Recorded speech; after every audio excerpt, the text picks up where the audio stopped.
Imagine standing at the edge of a bright blue pool, the sound of a huge crowd cheering all around you. Beside you, an orca leaps out of the water on command, landing with a perfect splash. The audience, thrilled by the show they paid to see, screams with excitement. In that moment, everything feels perfect. But in just 1 second, the mood changes. The orca's playful energy shifts into something darker. Before you even realize what's happening, its massive jaws clamp down on you and drag you under the water. The cheers turn into terrified screams as the pool explodes with chaos. This nightmare was the reality Jessica Radcliffe faced today that turned her love into pure horror. And what happened afterward was even more heartbreaking. Jessica had always seemed destined to work with marine animals. Her father, a marine biologist who specialized in whales and dolphins, introduced her to the ocean's wonders from a young age. Growing up by the Pacific coast, she often joined him on research trips, watching in amazement as he studied dolphins and whales. Her love for the ocean grew even stronger after she attended her very first orca show at Ocean Haven Marine Park, a place modeled after SeaWorld that was becoming famous near Monterey, California. From that day, Jessica knew exactly what she wanted. She wanted to be an orca trainer. At just 19, Jessica started working at Ocean Haven. She began as an intern while also studying marine biology in college. Her hard work and natural talent quickly stood out, and within a year, she earned a permanent spot on the training team. By the age of 21, Jessica had achieved something few people her age could dream of. She became the lead trainer for Makalo, the park's biggest and most famous orca. Makalo was massive, 22 feet long and nearly 12,000 pounds. He was the star of Ocean Haven, performing in 6 shows every week and attracting thousands of visitors. But what really amazed people was the bond between Jessica and Makalo. While other trainers sometimes struggled with him, Jessica had a unique connection.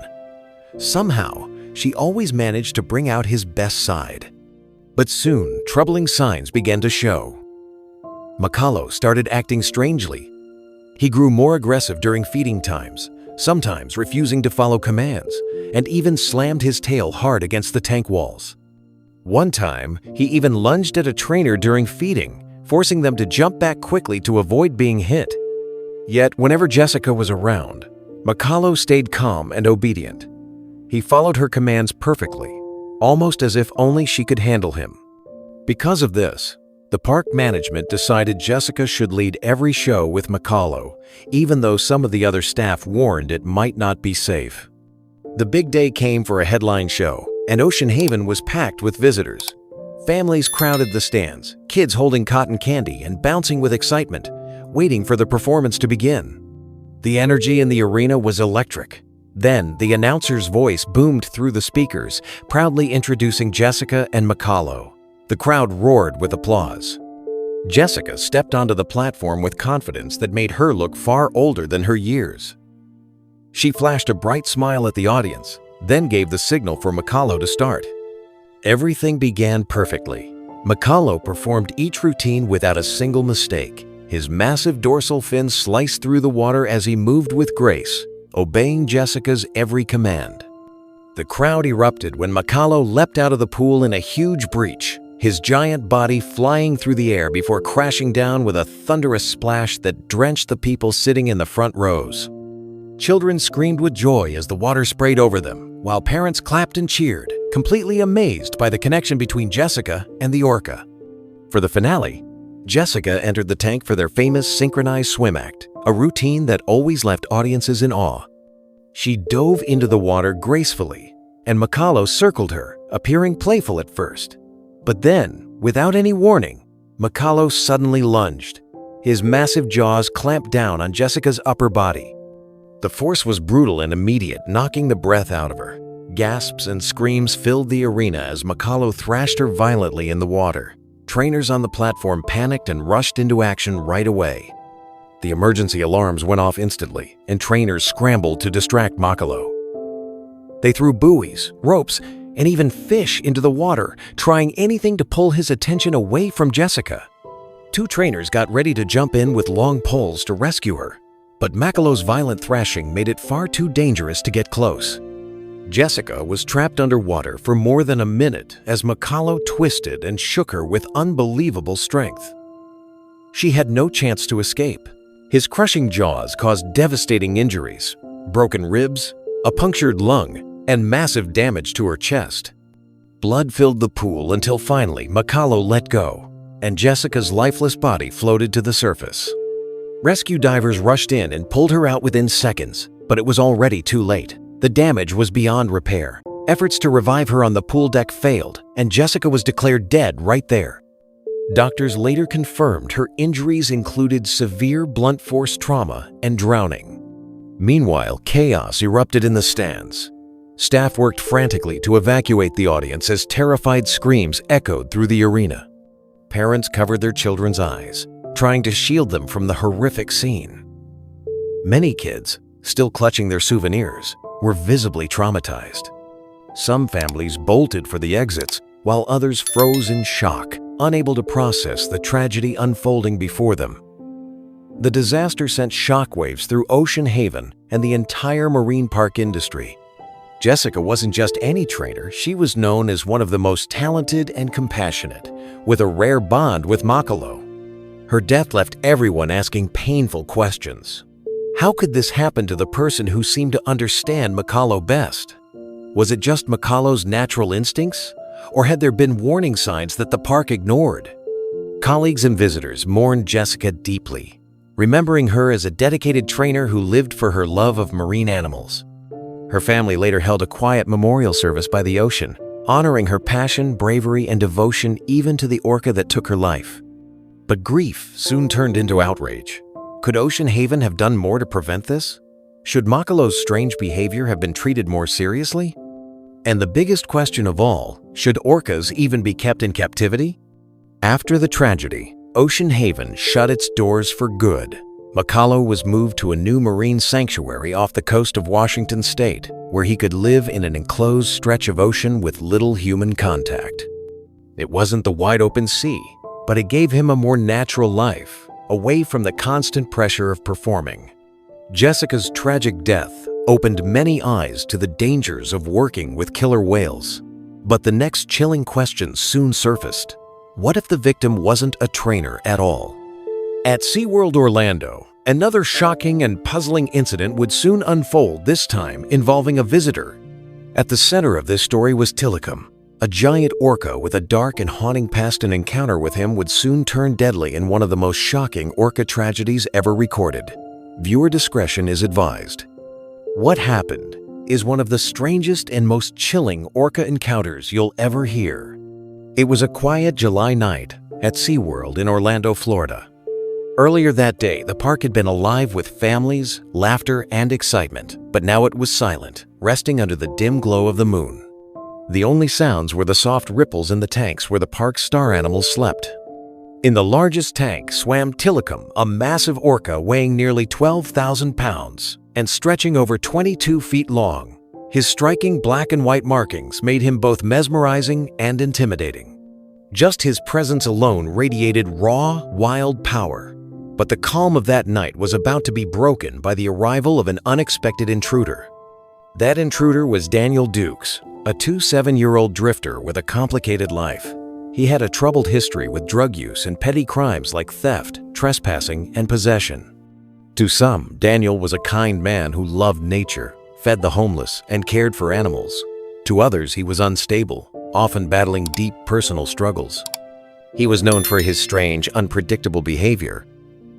In one bizarre incident, he broke into the home of Richard Garriott, the creator of the video game Ultima, which Dukes was obsessed with. When Garriott fired a warning shot, Daniel didn't run. He calmly walked to the bedroom, stripped, and climbed into Garriott's bed before being arrested. In the days before his fateful night at SeaWorld, Daniel had once again been arrested, and witnesses reported that he was acting strangely around the park. While most people saw orcas as just performers, Daniel believed they were spiritual beings, and that belief would lead him dangerously close to Tilikum. On the day of the incident, Daniel entered SeaWorld like any normal visitor. He wandered through the park, but one attraction held him captive. From the stands overlooking the orca tanks, his eyes locked on Tilikum. While other visitors snapped photos and eventually moved on, Daniel stayed, staring with an unusual intensity.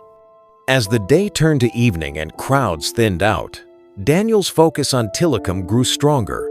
The signs and barriers around the tank didn't stop him. Something inside him, whether a desperate search for freedom or a belief in forming a deep connection with the Orca, pushed him to stay. When the gates finally closed and the last guest left, Daniel didn't go. Alone now, he waited in silence, determined. By the time the park fell into darkness, he made his move. SeaWorld, once full of energy, now felt eerie and empty, with shadows stretching across the grounds. Daniel slipped past security without being noticed, moving carefully but with purpose. As he got closer to Tilikum's enclosure, the lights grew dimmer, and the tank appeared ahead of him like a massive black void. The only sounds were the hum of machinery and the soft splashing of water against the tank walls, a calm that hid the storm about to unfold. Standing at the edge, Daniel quietly stripped down to his shorts. The night air was cool on his skin, but he didn't hesitate for a second. Taking a deep breath, Daniel climbed over the barrier and slipped quietly into the water. The surface rippled for a moment, then went still again. What he didn't know was that Tilikum was wide awake. Under the water, the Orca stirred, immediately aware of the disturbance.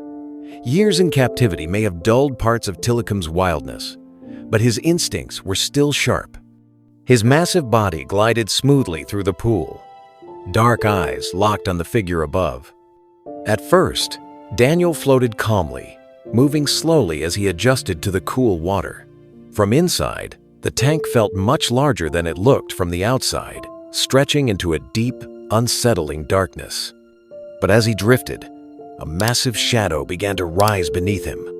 Tilikum's presence was overwhelming, his bulk slicing through the water with silent precision. Daniel probably didn't realize the danger until it was too late. The attack came in an instant.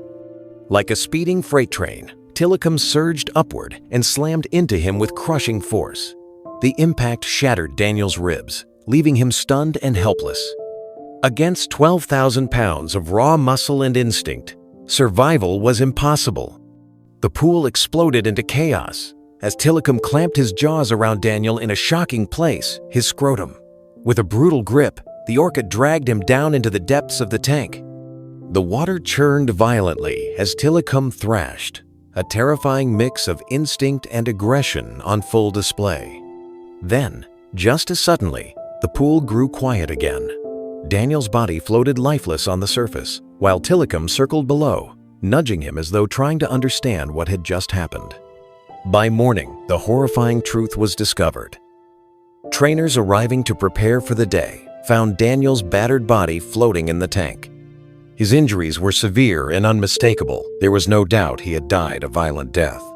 Tilikum's massive jaws had left deep, devastating wounds.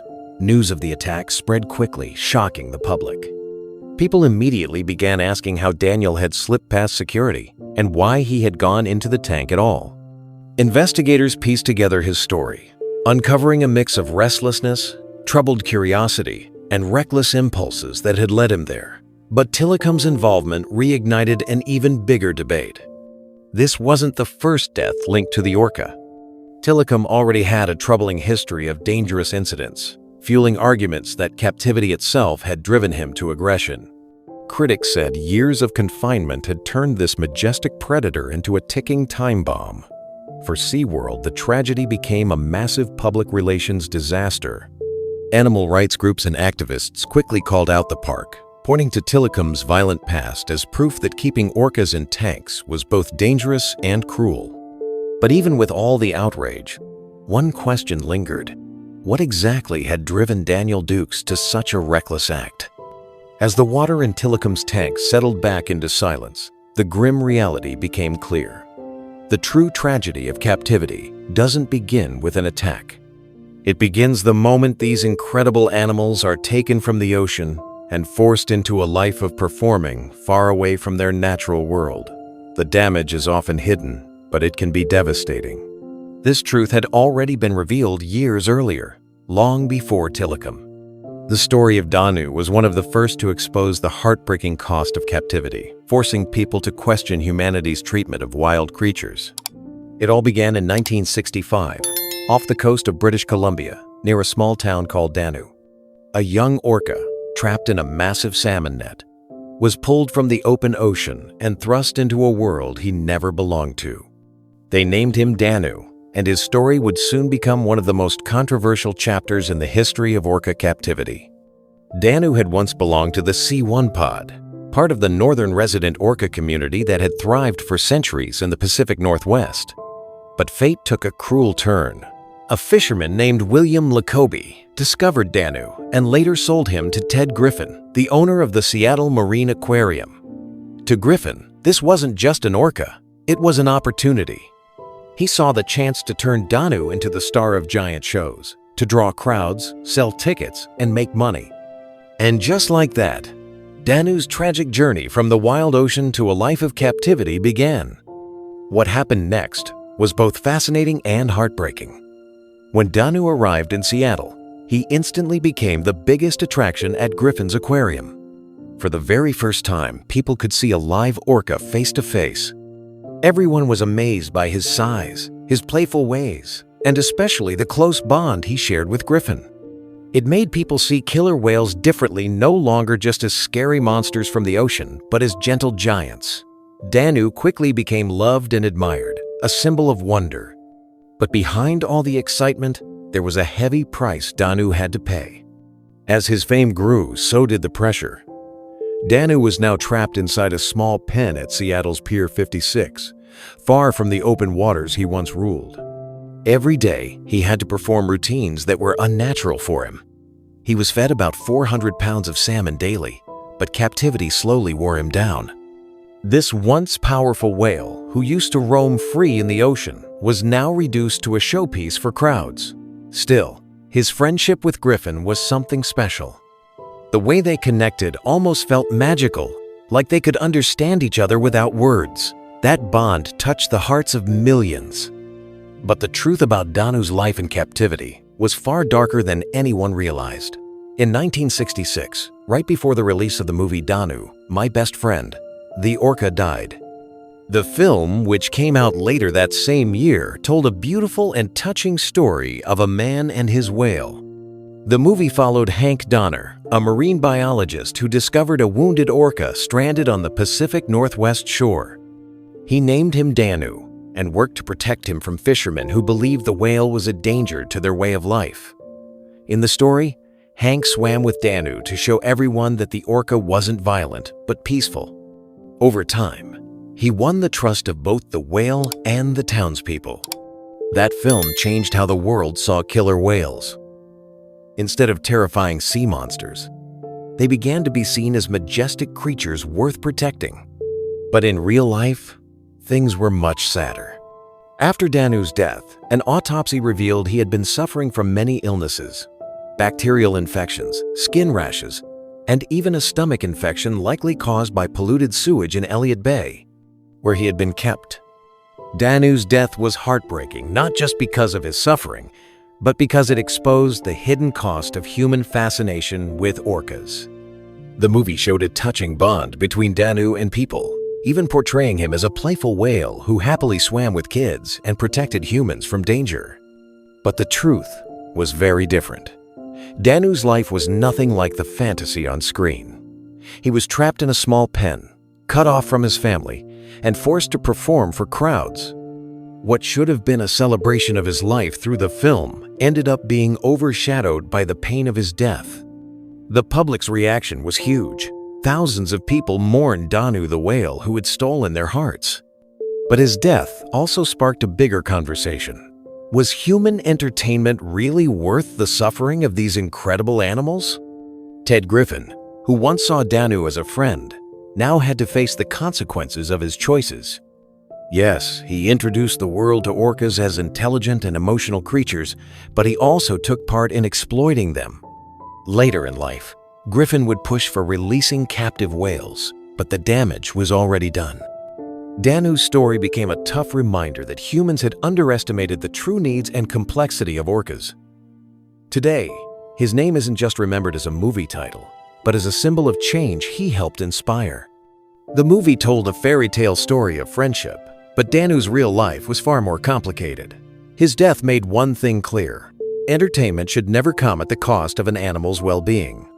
Danu's story sparked the first wave of awareness, but it was only the beginning of a bigger debate about captivity. Before long, the world's focus shifted to another orca, Keiko, also known for a time as Siji. His story, echoing Danu's struggles, revealed even more of the dark side of life in captivity. Keiko was born in the wild, off Iceland's coast, around the 24th of September, 1976. He was only a toddler when his world was violently torn apart. In 1979, whaler Joe Gunnarsson and his crew, working for a whaling company, attacked Keiko's pod. The pod, which had likely lived in the cold North Atlantic waters for generations, was broken apart. Keiko was captured at just 3 years old and sent to a small aquarium in Iceland, far from the ocean and his family. At first, he was called Siji, but later he would be known worldwide as Keiko. His early years in captivity were harsh and painful. His new home was a tiny bare tank at a theme park near a remote town in Iceland, a miserable contrast to the wide open waters he came from. As he grew, things only got worse. The cramped space left no room for his natural instincts or behavior. Year after year, Keiko was forced to perform tricks for audiences, living a life of shows and entertainment that had nothing in common with his natural life in the wild. Even though the crowds cheered, something was deeply wrong. Keiko was far from home, growing weaker and sicker, and soon people began calling for his release. By 1982, after years in Iceland, Keiko was sold to Marineland in Ontario, Canada. There, the tank was bigger, the crowds were larger, and the shows continued. Keiko's struggles didn't stop. His skin started showing painful sores, likely from the bad water conditions and harsh chemicals. He tried to get along with the older female orcas at the facility, but since he hadn't grown up in their pod, they pushed him away. Instead of finding friends, Keiko faced aggression and ended up lonely and broken. By 1985, Marineland gave up on him and sold him again, this time to Reino Aventura in Mexico City. Sadly, this was his worst home yet.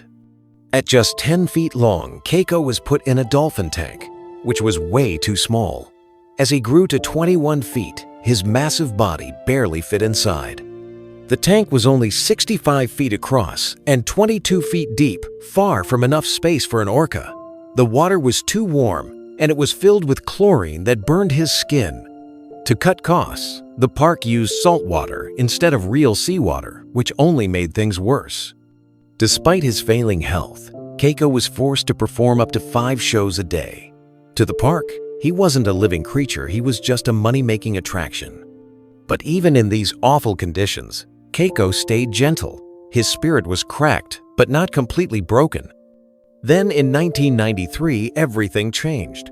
Keiko became the star of Free Willy, the movie about a young boy, Jesse, who fights to free his orca friend. On screen, Willy's story touched millions, and Keiko went from being just another captive whale to a global symbol of hope and freedom. The movie's message hit home for many people. Some saw it as a beautiful story about love between humans and animals, sparking admiration for orcas like Keiko. But others saw it differently. They argued that the film was hypocritical, using a real captive whale to tell a story about freedom. For critics, it only highlighted the cruelty of captivity. Either way, Keiko's real life mirrored Willy's so closely that audiences felt deeply connected to him. Soon, a massive movement began. Over 300,000 people sent letters, signed petitions, and demanded that Keiko be freed. To them, he wasn't just a movie star, he was Willy, and he deserved real freedom. But behind the fame, Keiko was in terrible shape. He was overweight, his skin sores had worsened, and he suffered from stomach ulcers and a weak immune system. He could barely perform anymore. Even the $75,000 he earned from the movie wasn't used to help him. It went straight into his owner's pockets. Still, the calls for his release grew louder, and finally, in 1995, the Free Willy Keiko Foundation was created. Backed by Warner Brothers and the International Marine Mammal Project, the group raised more than $7 to million, much of it donated by schoolchildren who believed in Keiko's freedom. In 1996, Keiko was moved from Mexico to the Oregon Coast Aquarium. For the first time, he swam in real seawater. The conditions were far better, and over the next 8 months, he slowly regained strength. His health improved and he put on weight, but the ultimate goal was bigger, preparing him to return to the wild. In September 1998, Keiko was flown to Iceland, back near the waters where he was born. His rehabilitation was slow and careful. Trainers helped him build endurance, taught him how to hunt, and fitted him with a satellite tag. For the first time in 17 years, Keiko was reconnecting with his natural instincts. Then, in the summer of 2002, the moment everyone had waited for arrived. Keiko was released into the open ocean off Iceland. It was a historic milestone, the first time a captive orca had ever been returned to the wild. At first, Keiko swam freely and was spotted in the bay for days, but soon, something unusual happened. Even though he was free, Keiko still sought out humans. He stayed near the bay, often playing with people. Sometimes he swam with wild orcas, but he never fully joined them. By December 2003, Keiko was in Norway, still spending much of his time close to humans. At 27 years old, he developed pneumonia and passed away. It was a sad ending to a journey filled with hope, struggle, and heartbreak. Thank you for joining us as we've uncovered these powerful and emotional encounters with orcas, a reminder of both their strength and the risks of keeping them in captivity. But this story is far from over. Next, we look at the shocking final moments of Alexis Martinez, a veteran trainer at Loro Parque.